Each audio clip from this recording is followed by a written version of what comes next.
Welcome to Resource Intelligence, where information is capital. In markets, timing matters, and with gold at record highs, some questions have to be asked. Are we in a bubble? And what are the indications of a panic in this market? To answer these questions, we've asked the world's foremost authority on precious metals, whose group authors the prestigious Gold Book and Silver Book. So here from New York is Jeffrey Christian. Is the world coming to an apocalyptic end at the end of this week, or is it next week? I think we're going to fall short of the apocalypse, and what we'll see is that we've had a very severe recession and a very problematic financial crisis with a lot of residual long-term financial and economic issues that need to be resolved over the long run. But I don't think that the world's coming to an end. Are we going to be seeing $10,000 an ounce gold? There's an old joke that God says to someone. The punchline is God says to someone, "Sure, we'll see that. Not in my lifetime, but we'll see that." I don't know that we will see $10,000 gold at any point in the near future. Our own view is that gold probably is within 12 months, maybe 24 months of a cyclical peak, and that cyclical peak will probably be closer to 1,400 than it will be to 10,000. So what's driving this? Fundamentals, speculation, panic? Well, it is a fundamental, and the fundamental is investment demand. Investors have been buying more gold on a longer-term basis for the last 10 years than ever before in the history of mankind. Investors since 2001 have increasingly become convinced that they need to have more exposure to gold, and they're acting on that conviction, and they're buying gold. And that fundamental, that investment demand, which is a fundamental in the market, it's the key fundamental in the market, has been what's driving gold prices up. I saw it today, for example, to reinforce your point. iShares Silver Trust just in the last 48 hours bought 38 tons of silver, and correspondingly, SPRD Gold Trust in the last 2 days bought 6 tons of gold, bringing it up to a total of 1,300 tons. And you anticipate this is going to continue? I think it's going to continue for at least the next 3 to 6 or 8 months. Basically what you have are investors have been extremely scared. They're scared of the economic environment. They're scared of the financial stability of the world. And quite frankly, politicians and their masters keep saying things that convince everyone that there aren't any politicians that are going to take a leadership role here and come up with some good solutions for getting us out of this stuff. So I think investors are very scared. As long as they're scared, they're going to continue to buy 2 million ounces of silver a week and, through 200,000 ounces of gold a week, and that's going to keep the price rising. Our expectation is that by the middle of 2011, investors may back away from some of their worst fears. They'll still be facing a lot of long-term issues, which are going to keep them interested in gold and silver, but they'll back away from their worst fears of the apocalypse. And at that point, you could see a marginal change in investment demand, which could be reflected in somewhat lower gold prices. When last we spoke, you mentioned that you had quite a considerable number of your clients holding cash. What's the situation now? There's still a tremendous, not only our clients, but other institutional investors and high net worth individuals, there's still a tremendous number of people who are holding cash. I don't know what the percentage is, but the idea that maybe 25% or more of the world's wealth is in cash wouldn't be at all surprising to me. It could be as much as 33% of the world's wealth. The fact of the matter, and this is at 25 basis points, at 0.25% interest. People are very much concerned about putting their money into long-term bonds. They're very much concerned about putting their money into real estate, commercial or residential, and into equities. And in that environment, they're sitting on the sidelines or they're moving into gold and silver. And you're saying that's globally? Globally. It's around the world. At these levels of gold, do you think it's prudent for a retail investor to buy gold?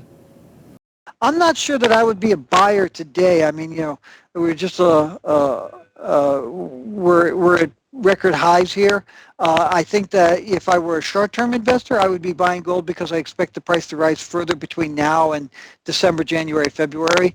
If I were a longer-term investor, I might still be buying, but I would be hedging my purchases as well as my existing portfolio with some out-of-the-money puts, so that if the price does fall back, I can reduce my acquisition price.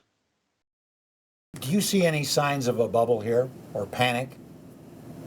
It's not a bubble, and it's interesting because if you look at the gold price today, and if you look at our projections as to how we think this is going to unfold, we keep talking about a rounding top. It's not like, if you look at past peaks, not only in the gold market, but in other markets, you have this capitulation wave of buying.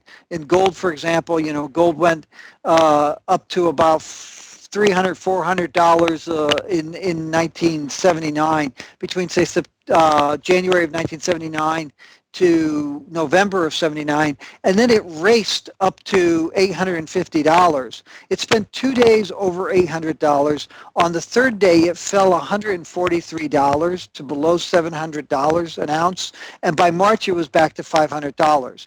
So that's a typical bubble and a typical peak in a speculatively driven market, where you have this massive run up as a capitulation at the end of the bull market, and then a big blow off. We don't necessarily see that this time. We think that you might see a rounding top where investors, continue to buy, and they simply say, okay, 1300, 1360, 1400, maybe that's the high for this market, and I'm going to pull back a little bit. And consequently, we don't see the price spiking up, and we also don't see it blowing off after it reaches its peak. So we sort of see a rounding top where the price stays much higher than it has in past after the ending of past bull markets. What signs would there be if there was a panic?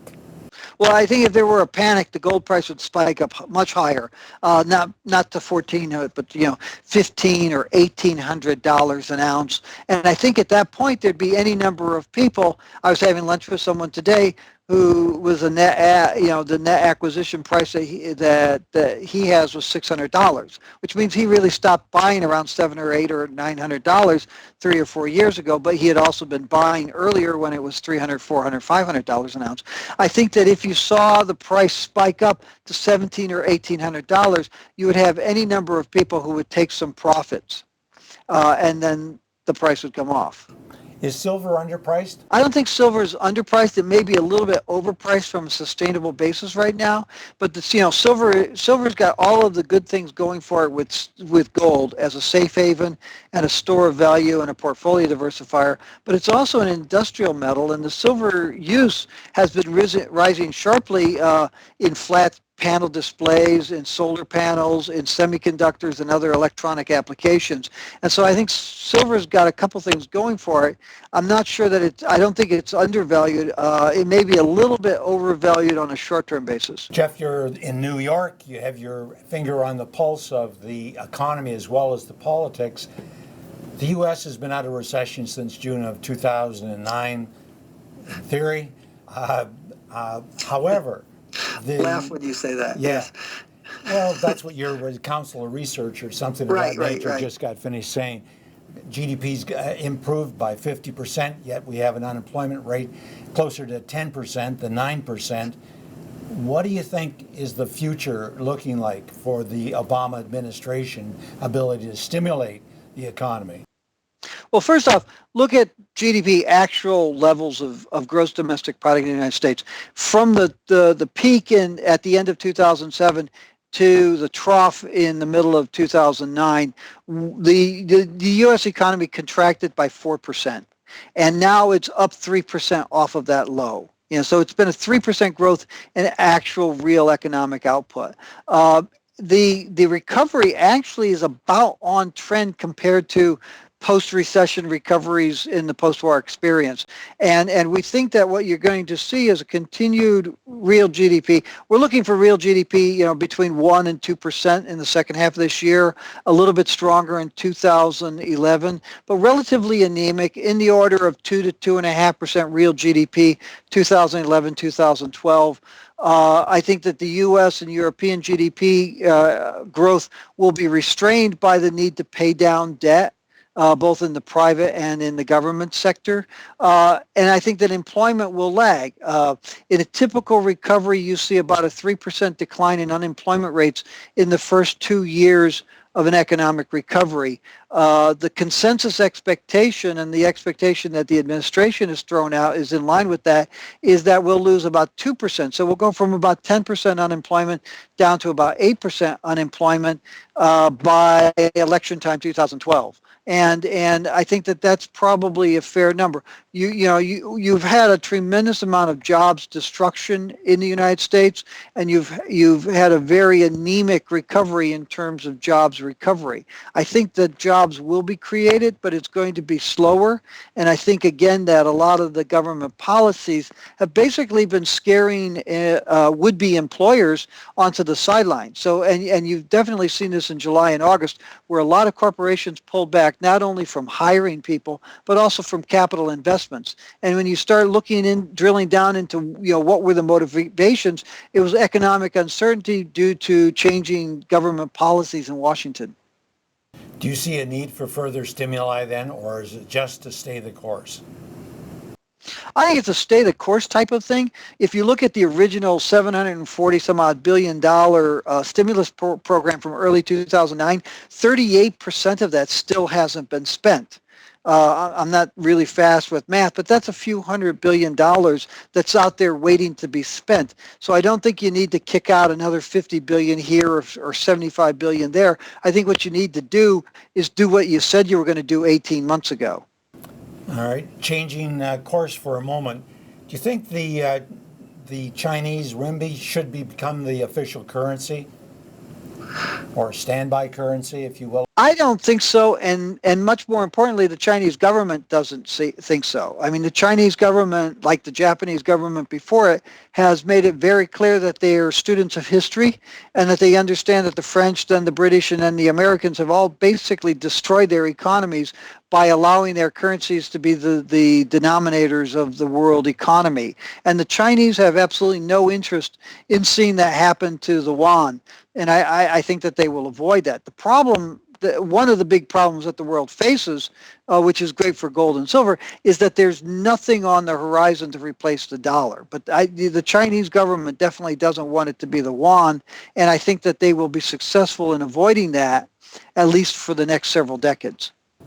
You've just returned from Africa. Could you give us an overview of how you see rule of law in Africa? And indeed, are there any countries that you think are particularly attractive for the resource sector?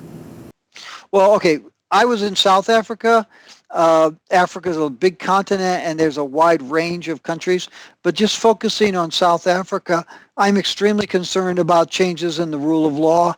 I think that they've started down a slippery slope.